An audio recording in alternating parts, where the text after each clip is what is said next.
What is going on, guys? Welcome back to my Manchester United career on Football Manager 2014. We have won our last 3 games, and in the previous video, the Champions League group stage was drawn. We are going to have to go through the likes of Borussia Dortmund, Olympique Lyon, and also Anderlecht. What a tough group that is going to be. But I feel we might just edge it. We might just get through to the knockout stages. The Capital One Cup third round was also drawn. We will have to play Barnsley away, so that should be a pretty easy game, I would think. And it gives me the opportunity as well to play some youngsters in that game. We're going to keep moving on. We're almost at the end of August, which means that the transfer window is going to be slamming shut. I'm very surprised as well because they've put the end of the transfer window on the 2nd of September, not the 31st of August. And Chelsea celebrate success. So they've obviously just won. We're not doing too bad in the league either. We're up there. So what we've got here, 8 players called up to international duty. Right, okay, so can I set... I can only set... Well, we'll say nothing for those. I can't really say anything for the likes of Van Persie and all that. That's okay. But our next game is to be played against Stoke. Should be a hard game.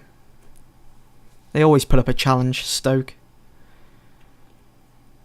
So the Premier League games for the 31st of August on Saturday. You got Liverpool against Aston Villa. Now Villa did beat Southampton 6-0 at the start of the season, which was kind of surprising. So it's going to be interesting to see what the score is there. Liverpool in 7th, Villa in 2nd. And then a bit later on we got Cardiff, West Ham, Fulham, Southampton, Newcastle and Everton, West Brom and Swansea. And then the late kickoff of the afternoon is Hull against Arsenal. Let's continue that. Let's see if we can sim. Let's see what the results were. Who picked up the wins? I'm saying that Villa will just edge it against Liverpool. I can see that happening, considering their current form. Arsenal will probably beat Hull. Man City aren't playing, are they? They're playing Norwich, I think, on the Sunday. Whereas we play in the week. Oh, wow. Interesting developments. Liverpool thrashed Aston Villa 3-1. Villa dropped down to 6th. Again, it's still early days in the league. West Ham just edged a 1-0 win over Cardiff. Southampton 3-2 against Fulham, away from home.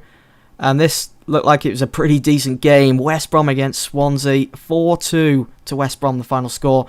And look at that. Steve Bruce's side, Hull City, holding Arsenal to a 1-1 draw. Cool stuff. And some brilliant news. Nani is back in the Manchester United side as he resumes full training.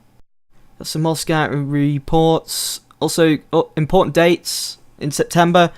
So we're going to be playing the likes of Stoke, Newcastle. Then we open up the Champions League against Lyon, and that's to be played away.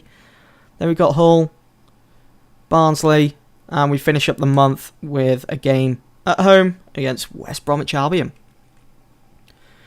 Range training report. So it's the end of the month, as you know. Most improved in.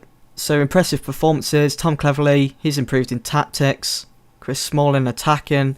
And Jack Rudge with fitness. Concerning performance, Nani, Giggs and Adnan Januzaj. I think that's all sound. He's concerned about the fitness. Well, that's because Nani's just got back, and Giggs, he's almost 40 now. He's over 40 in this career mode.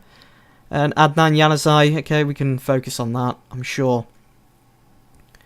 Steve Ryan has provided some feedback.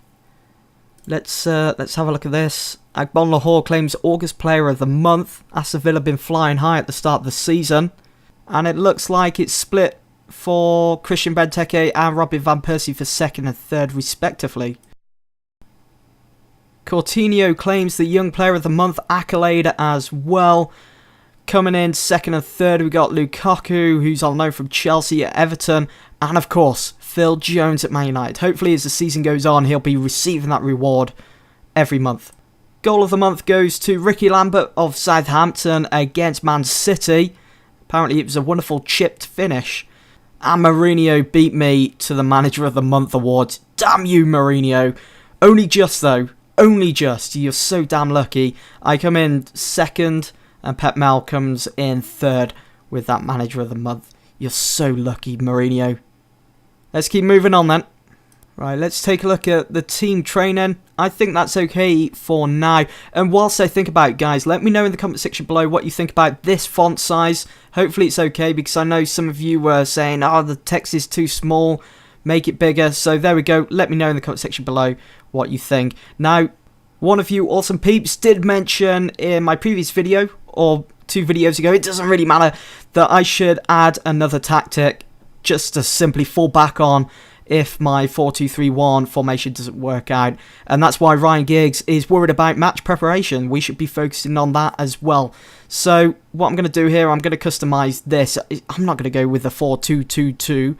I want to go, it's going to be the 4-5-1 again, but it's going to be customized like this. We're going to fall Fellaini and Carrick back there, bring Rooney central midfield, and have Van Persie like that. So it's kind of a diamond shape. I'm going to go fluid control. Let's add some instructions. Retain possession. I think that's probably the best option there. Could go for the work ball into box.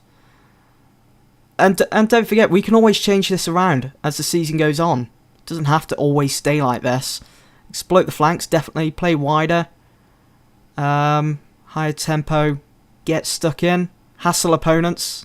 I like to hassle the opponents, especially if we're maybe a goal down. We could push higher up. Higher tempo, we'll go for that. Clear ball to the flanks. No. I think we'll be alright for now. Pass that into space. Done. Again, we can always change that as we continue on throughout the season. But I think for now I'm going to be sticking with the 4-2-3-1 formation.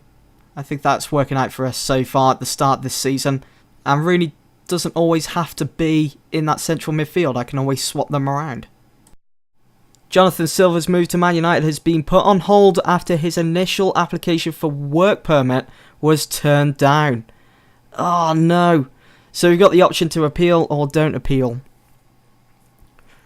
I'm going to appeal. I really want Jonathan Silva to come to United. Simply to add to squad depth as well as strengthen that left back position instead of having to fall back on just Butner if ever was to maybe pick up a knock somewhere.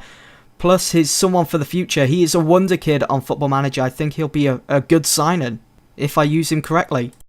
Man United have asked for, so we've appealed. A decision is likely to be made by Monday the 2nd, which is on transfer deadline day. Damn, fingers crossed that we can get him. Next Premier League games, City against Norwich, Tottenham against Sunderland. Let's keep going.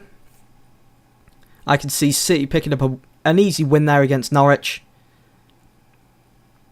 Probably a draw against Tottenham and Sunderland. Yeah, there we go. So City just about beat Norwich. And Tottenham drew with Sunderland. We got a board confidence update. In the middle at the moment, squad harmony, flying high. This has been underlined by the fans' joy at Man United's convincing 5-0 Premier League victory over Crystal Palace. The board would like to make you aware of the club's predicted compliance with financial fair play regulations. For the English Premier Division, over the period, the club are projected to make a profit of 221 million. That's insane. But that's good news. Everything's looking good so far. Under-19s Championship qualifications, first qualifying round. Millwall want Pereira on loan. I'm happy to accept that. Get him some experience on the pitch. Silva's work permit application has been granted a conditional British work permit. That's brilliant news. So Silva is now set to sign for Manchester United. We'll just go over this as well. He is looking forward to playing on a regular basis for United in the Champions League. Of course, every player is always hoping for Champions League football. The deal will be worth a total of 12.25 million, but that will be paid over the course of 2 to 3 years. But 7.75 will be deducted from my transfer budget. And I've also got to pay agent Rodrigo Escobar. Kind of expect him to have like some sort of tash and a bit of a dodgy guy, and he's demanded 2.8 million. I knew this was going to happen. I just don't have enough. I don't have enough to actually sign Silva up, I don't think. I've got 8.93 mil. That's not even going to work. Oh, no. I wanted to bring Silva to United. It's not going to happen. If I can't sign him up, we'll go and see what the board will say. Malcolm Glazer will go directly to him. No, he's not going to allow me. If I can't sign him up, which it's looking very likely, then I'll just have to go a season, and then come the summer, I can sign him up. Or maybe even January. Who knows? But anyway, guys, I'm going to end it there. Hope you've enjoyed this episode. Do stay tuned, as more is on the way very soon. See you all in the next one.